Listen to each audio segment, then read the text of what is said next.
কখনো কি ভেবে দেখেছেন অর্ধ মিলিয়ন কিলোগ্রামের বেশি ওজনের একটা বিশাল মেশিন যেটা মাটি থেকে সহজে ওঠার কথাই না, সেটাই কিভাবে ঘন্টার পর ঘন্টা সমুদ্রের উপর দিয়ে উড়ে চলে। বিষয়টা যেমন অবিশ্বাস্য শোনায়, তবে এর পেছনের বিজ্ঞানটা ততটাই চমকপ্রদ। আজকে আমরা বিমান ওড়ার এই অজানা রহস্যটি খুঁটিয়ে দেখতে চলেছি। আসলে কিভাবে এত ভারী একটা বিমান খুব সহজেই আকাশে ওড়ে, কোন শক্তি তাকে ওপরে ধরে রাখে, আর কেনই বা সেটা নিচে পড়ে যায় না। বিশ্বাস করুন, এই ভিডিওটি দেখার পরে আপনি যখনই কোনো বিমানকে উড়তে দেখবেন, সেটা আর আগের মতো করে দেখবেন না। কারণ আজকের ভিডিও থেকে আপনি এমন কিছু তথ্য জানতে পারবেন যা সত্যি আপনাকে চমকে দেবে। তো এখনই আমাদের চ্যানেলটি সাবস্ক্রাইব করে ফেলুন। তো চলুন আজকের এই আকর্ষণীয় ভিডিওটি শুরু করা যাক।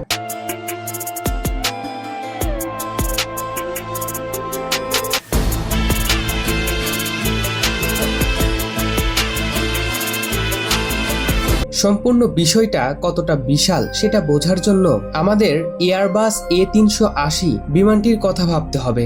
এটা পৃথিবীর সবচেয়ে বড় যাত্রীবাহী বিমানগুলোর একটি। এই বিমানের টেক অফের সময় ওজন হয় প্রায় 575 টন, অর্থাৎ একটা গোটা মালবাহী ট্রেনের সমান। অথচ এই বিশাল মেশিনটা শুধু আকাশেই ওড়ে না, এটা 35,000 থেকে 40,000 ফিট উচ্চতায় গিয়ে ঘন্টায় প্রায় 560 মাইল বেগে 10 থেকে 12 এমনকি 15 ঘন্টা পর্যন্ত চলতে পারে।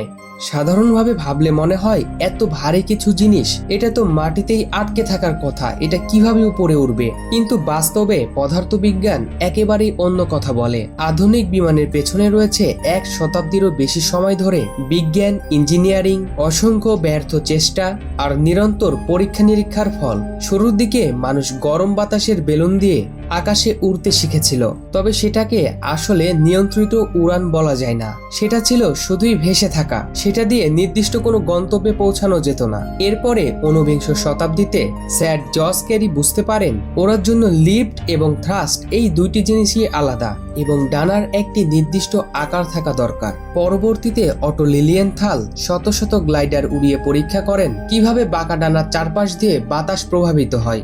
এরপরে আসে সেই ঐতিহাসিক মুহূর্ত। 1903 সালে রাইট ব্রাদার্স প্রমাণ করে দেয় যে বাতাসের থেকেও একটা ভারী যন্ত্র নিয়ন্ত্রিতভাবে আকাশে উড়তে পারে। তাদের প্রথম বিমানটি মাত্র 12 সেকেন্ড আকাশে ছিল, কিন্তু সেটা পৃথিবীকে সম্পূর্ণই বদলে দিয়েছিল। এরপরে উন্নতি দ্রুত গতিতে এগোতে থাকে। প্রথম বিশ্বযুদ্ধের সময় বিমান প্রযুক্তিতে বড় ধরনের পরিবর্তন আসে। ইঞ্জিন ডিজাইন আর স্ট্রাকচারে অনেক উন্নতি আসে। কাঠের পরিবর্তে ধাতব বডি ব্যবহার করা হয়। বিমানের গঠন আরো দ্রুত ও শক্তিশালী করা হয়। 1952 সালে ডি হ্যাভিল্যান্ড কমেট প্রথম বাণিজ্যিক জেট বিমান হিসেবে যাত্রা শুরু করে। তারপরে 1970 সালে বোয়িং 747 পুরো পৃথিবীর বিভিন্ন মহাদেশকে সহজেই যুক্ত করে দেয়। এরও বহু বছর পরে এয়ারবাস A380 দেখিয়ে দেয় যে 500 টনের মতো বিশাল ওজনের বিমানও কিভাবে আকাশে উড়তে পারে শান্ত ও স্থিতিশীল হয়ে। তবে এত উন্নতির পরেও একটা জিনিস কখনো বদলায়নি। উড়ান মানে সবসময় একটি নিখুঁত ভারসাম্য। এত বড় একটি ধাতব দানব কিভাবে আকাশে ভেসে থাকে? উত্তরটি লুকিয়ে আছে 4টি মৌলিক শক্তির মধ্যে। প্রথমত ওজন বা গ্র্যাভিটি, যা সবকিছুকেই নিচের দিকে টেনে আনে। দ্বিতীয়টা হচ্ছে লিফট, যা ডানার মাধ্যমে তৈরি হয় এবং বিমানকে ওপরের দিকে ঠেলে দেয়। 3 নাম্বার হচ্ছে থ্রাস্ট, ইঞ্জিন থেকে তৈরি শক্তি যা বিমানকে সামনের দিকে এগিয়ে নিয়ে যায়। আর 4 নাম্বার হচ্ছে ড্রাগ, যা মূলত বাতাসের প্রতিরোধ একটি বিমানকে ধীর করার চেষ্টা করে। পুরো এই ব্যাপারটাই একটি চলমান ভারসাম্যের মতো। যখন লিফট আর ওজন সমান হয় তখন বিমান নির্দিষ্ট উচ্চতায় স্থির থাকে। যখন থ্রাস্ট আর ড্রাগ সমান হয় তখন বিমান একই গতিতে উড়ে চলে। যদি এই ভারসাম্যের সামান্য কিছু পরিবর্তন হয় তাহলে তার গতি ও দিক দুইটাই পরিবর্তন হয়ে যায়। যদি ওপরের দিকে শক্তি বেশি হয় তাহলে বিমান ওপরে ওঠে, আর যদি সামনে বেশি শক্তি থাকে তাহলে গতি বাড়ে। এখানে কোনো জাদু নেই, সবটি শক্তির সামঞ্জস্য। কিন্তু আসল রহস্য তো এখানেই। এই লিফট তৈরি হয় কিভাবে যে এত ভারী একটি বিমানকে আকাশে উড়াতে সাহায্য করে?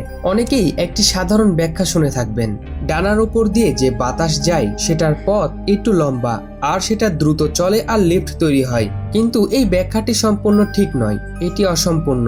আসল বিষয়টি হলো ডানাগুলো এমন ভাবে তৈরি যা বাতাসে চলার ধরনটাই বদলে দেয়। একটা বিমানের ডানার বিশেষ আকৃতি থাকে, ওপরে একটু বাঁকা আর নিচে তুলনামূলকভাবে সমান, আর ওড়ার সময় ডানাটি সামান্য কাত হয়ে থাকে, যাকে বলা হয় অ্যাঙ্গেল অফ অ্যাটাক। যখন বাতাস এই ডানার চারপাশ দিয়ে প্রবাহিত হয় তখন ডানার ওপরের দিক দিয়ে বাতাস দ্রুত চলে, ফলে সেখানে চাপ কমে যায় আর নিচের দিকে চাপ তুলনামূলকভাবে বেশি থাকে। আর এই চাপের পার্থক্যই ডানাকে ওপরের দিকে ঠেলে দেয়, আর এটাই লিফটের একটা বড় কারণ। কিন্তু এখানে শেষ নয়, ডানাটি শুধু চাপই কমায় না, এটা বাতাসকে নিচের দিকেও ঠেলে দেয়। আর নিউটনের তৃতীয় সূত্র অনুযায়ী আপনি যদি কিছু নিচের দিকে ঠেলে দেন, সেটা আপনাকে ঠিক সমান গতিতেই ওপরের দিকে ঠেলে দেবে। তাই ডানা যখন বাতাসকে নিচে সরিয়ে দেয়, বাতাসও ডানাকে ওপরে তুলতে সাহায্য করে। অর্থাৎ বার্নৌলির চাপের পার্থক্য আর নিউটনের প্রক্রিয়ার সূত্র অনুযায়ী দুইটাই একই সাথে কাজ করে, আর এই দুইটার মিলিত ফলই হচ্ছে লিফট, যা শত শত টনের বিমানকে আকাশে ধরে রাখে। এখানে আরো একটি গুরুত্বপূর্ণ বিষয় হচ্ছে অ্যাঙ্গেল অফ অ্যাটাক। যখন পাইলট টেক অফের সময় কন্ট্রোল স্টিক নিচের দিকে টানে, তখন বিমানের সামনের অংশ একটু ওপরে উঠে যায়, ফলে ডানার কোণ বাড়ে। এর ফলে ডানার চারপাশে বাতাসের প্রবাহ দ্রুত এবং শক্তিশালী হয়, চাপের পার্থক্য বাড়ে আর লিফটও বেড়ে যায়। তবে এটারও একটি সীমা আছে, কোণ বাড়ালেই লিফট অত্যন্ত বাড়তে থাকে না। একটি নির্দিষ্ট সময় বাড়ার পরে বাতাস আর ডানার গায়ে ঠিক মতো লেগে থাকতে পারে না, এটা আলাদা হয়ে যায়, তখন হঠাৎ করে লিফট কমে যায়। আর এই অবস্থাকে বলা হয় স্টল বা হঠাৎ লিফট হারানো, যা একটি খুবই বিপজ্জনক ব্যাপার। আর এখানে গতি বা স্পিডের গুরুত্ব চলে আসে। লিফটের ক্ষেত্রে একটি গুরুত্বপূর্ণ বিষয় হলো স্পিড যত বাড়ে লিফট অনেক বেশি বাড়ে, কারণ এটা স্পিডের স্কোয়ারের উপরে নির্ভর করে। সহজভাবে বললে, যখন স্পিড দ্বিগুণ হয় তাহলে লিফট 4 গুণ হয়ে যাবে, আর যদি স্পিড অর্ধেক হয় তাহলে লিফট নেমে আসে 1/4 এই কারণে একটি বিমান হঠাৎ করে রানওয়ে থেকে লাফ দিয়ে উঠতে পারে না। প্রথমে তাকে আগে দ্রুত গতিতে ছুটতে হয়, যতক্ষণ না লিফট তার ওজনের সমান হচ্ছে। ঠিক সেই মুহূর্তেই বিমানটা মাটি ছেড়ে আকাশে উড়ে যায়, কারণ তখন বিমানটা আর হালকা হয়ে যায় না, তার উপরে কাজ করার শক্তিগুলি সব ব্যালেন্সে চলে আসে। আরেকটা দিক থেকেও বিষয়টা বোঝা যায়, ডানাটা শুধু চাপের পার্থক্যই তৈরি করে না, এটা বাতাসের গতির দিকও বদলে দেয়। ডানার পেছনে যে বাতাস বের হয় সেটা পেছনের দিকে বেঁকে যায়। প্রতি সেকেন্ডে বিশাল পরিমাণে বাতাস ডানার চারপাশ দিয়ে যায়, আর ডানা সেই বাতাসকে নিচের দিকে ঠেলে দেয়। এর ফলে বাতাসের গতিও পরিবর্তিত হয়, আর সেই পরিবর্তনের প্রতিক্রিয়াতেই ডানা ওপরের দিকে ঠেলে ওঠে।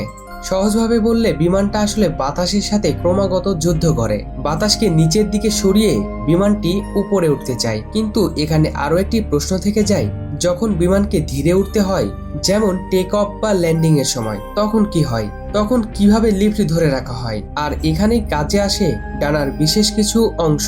আপনি যদি টেক অফের আগে জানালার বাইরের দিকে তাকান, তাহলে দেখবেন ডানার আকার একটু বদলে যায়। পেছনের দিক থেকে ফ্লাপস বেরিয়ে আসে, আর সামনের দিক থেকে স্ল্যাটস বা ছোট অংশ সামনের দিকে এগিয়ে এসে একটা ফাঁক তৈরি করে। এই ছোট পরিবর্তনটাই আসলে অনেক বড় কাজ করে। বিজ্ঞানের দিক থেকে দেখলে এর 3টি বড় প্রভাব রয়েছে। প্রথমত, ডানার মোট কার্যকরী ক্ষেত্রফল একটু বেড়ে যায়। দ্বিতীয়ত, ডানার বাঁক বা কার্ভেচার অনেকটাই বেড়ে যায়।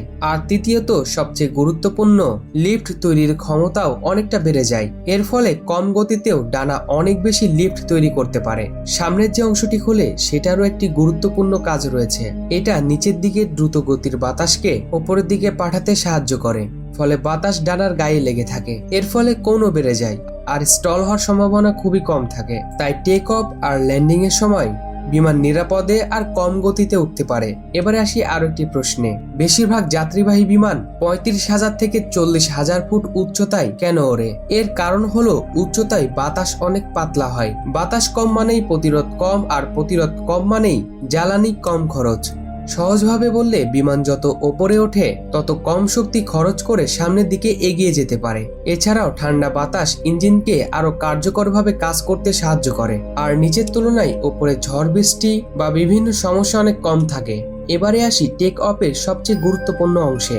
টেক অফ মানে শুধু ইঞ্জিন ফুল স্পিডে চালিয়ে উড়ে যাওয়া নয়, এটা একটি খুবই হিসাব করে করার প্রক্রিয়া। রানওয়েতে ঢোকার আগে পাইলটরা কয়েকটা গুরুত্বপূর্ণ গতি নির্ধারণ করে নেয়। প্রথমটা হলো V1। এটা হলো সিদ্ধান্ত নেওয়ার গতি। এই গতির পরে যদি কোনো সমস্যা হয়, যেমন ইঞ্জিন বন্ধ হয়ে যায়, তখন আর টেক অফ থামানো যায় না। বিমানটি থামানোর জন্য রানওয়ে আর যথেষ্ট থাকে না। এবারে আসি VR গতিতে। এই গতিতে পাইলট ধীরে ধীরে কন্ট্রোল স্টিক টেনে বিমানের সামনের দিকটি ওপরে তোলে, ফলে অ্যাঙ্গেল অফ অ্যাটাক বাড়ে, লিফট দ্রুত বেড়ে যায়। এরপরে আসি V2 গতিতে। এটা হলো নিরাপদে ওপরে ওঠার ন্যূনতম গতি, এমনকি একটি ইঞ্জিন বন্ধ থাকলেও। একটি গুরুত্বপূর্ণ বিষয় মনে রাখতে হবে, বিমান কখনো মাটি থেকে লাফ দিয়ে ওপরে ওঠে না। যখন লিফট তার ওজনের সমান হয়ে যায়, তখন সে মাটির প্রয়োজন ফুরিয়ে ফেলে আর শুরু হয় তার আকাশ যাত্রা। টেক অফের পরে বিমান ধীরে ধীরে উঠে যায় নির্দিষ্ট উচ্চতায়, সাধারণত 35,000 থেকে 40,000 ফুট।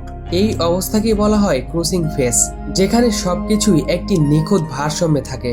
এখানে লিফট আর ওজন সমান, থ্রাস্ট আর ড্রাগও সমান, তাই কোনো বাড়তি ত্বরণ তৈরি হয় না। বিমান একদম স্থির গতিতে এগিয়ে চলে, অর্থাৎ সম্পূর্ণ উড়ানটাই একটি ভারসাম্যের খেলা, যেখানে প্রতিটা শক্তি, প্রতিটা গতি আর প্রতিটা সিদ্ধান্ত সবকিছু মিলেই একটি বিশাল বিমানকে আকাশে ভাসিয়ে রাখে। এবার চলুন আমরা জেনে নিই, একটি বিমান যখন আকাশ থেকে নিচে নামে তখন আসলে কি হয়, অর্থাৎ ডিসেন্ট আর ল্যান্ডিং এর সময়। অনেকেই ভাবেন বিমান নামা মানে নিচে পড়ে যাওয়া, কিন্তু আসলে সেটা মোটেও পড়ে যাওয়া নয়। এটা সম্পূর্ণ নিয়ন্ত্রিত একটি প্রক্রিয়া। পাইলটরা এখানে ইঞ্জিনের শক্তি একটু কমিয়ে দেন এবং সম্পূর্ণ বিমানের এনার্জি একটু হিসেব করে নিয়ন্ত্রণ করেন। তখন লিফট থাকে, কিন্তু ওজনের থেকে সামান্য কমে যায়, ফলে বিমানটি ধীরে ধীরে নিয়ন্ত্রিতভাবে নিচে নামতে থাকে। ল্যান্ডিং এর আগে ডানার ফ্ল্যাপস আরো একটু বাড়ানো হয়, এতে করে ডানার লিফট তৈরির ক্ষমতা বেড়ে যায়, ফলে বিমান অনেক কম গতিতেও নিরাপদে উঠতে পারে। ঠিক মাটিতে ছোঁয়ার আগ মুহূর্ত পর্যন্ত পাইলটরা ফ্লেয়ার করতে থাকে, মানে বিমানের নাকটা একটু ওপরে তুলতে থাকে। এতে করে নিচে নামার গতি কমে যায় আর ল্যান্ডিংটাও অনেক সফট হয়। মাটিতে ছোঁয়ার সাথে সাথেই আরো একটি গুরুত্বপূর্ণ কাজ হয়, স্পয়লার খুলে দেওয়া হয়, যা ডানার উপরে থাকা বাকি লিফট একেবারে নষ্ট করে দেয়। এর ফলে সম্পূর্ণ বিমানের ওজন ল্যান্ডিং গিয়ারের উপরে চলে আসে। এরপরে থ্রাস্ট রিভার্স চালু হয়, যা ইঞ্জিনের বাতাসের দিক উল্টে দিয়ে বিমানকে ধীর করতে সাহায্য করে। আর সেই সাথে তো ব্রেক থাকেই। এই সব মিলিয়ে বিশাল একটা বিমান কয়েক সেকেন্ডের মধ্যে নিয়ন্ত্রণে চলে আসে। প্রতিবার আপনি যখন একটি বিশাল বিমানকে আকাশে উড়তে দেখেন, মনে হয় যেন সেটা মাধ্যাকর্ষণ শক্তিকে অমান্য করছে, কিন্তু বিষয়টা আসলে তা নয়। এটা আসলে প্রকৃতির নিয়মকেই নিখুঁতভাবে ব্যবহার করছে। লিফট, থ্রাস্ট, ড্রাগ আর অ্যাঙ্গেল অফ অ্যাকশন সবকিছু মিলিয়ে এক অসাধারণ ভারসাম্য তৈরি হয়। আর এখানে কোনো জাদু নেই, রয়েছে নিখুঁত হিসাব আর প্রকৃতির নিয়মের প্রতি সম্মান। এর আগে কি আপনি কখনো ভেবে দেখেছেন, বা আপনি কি জানতেন এই বিমানগুলি এতটা পারফেক্ট ভাবে কিভাবে চলে? আপনার মূল্যবান মতামত অবশ্যই কমেন্ট করে জানাবেন। আমি তো ছোটবেলায় ভাবতাম বিমান শুধু ইঞ্জিনের মাধ্যমে ওপরে ওঠে, জানতাম না যে বিমানের পাখার মাধ্যমে এত কিছু কন্ট্রোল করা হয়। বিমান উড়া নিয়ে ছোটবেলায় আপনি কি ভাবতেন তা অবশ্যই কমেন্ট করে জানাবেন। আপনি যদি আমাদের চ্যানেলে নতুন হয়ে থাকেন, তাহলে এখনই আমাদের চ্যানেলটি সাবস্ক্রাইব করে ফেলুন। তো ভিডিওটি শেষ পর্যন্ত দেখার জন্য অসংখ্য ধন্যবাদ।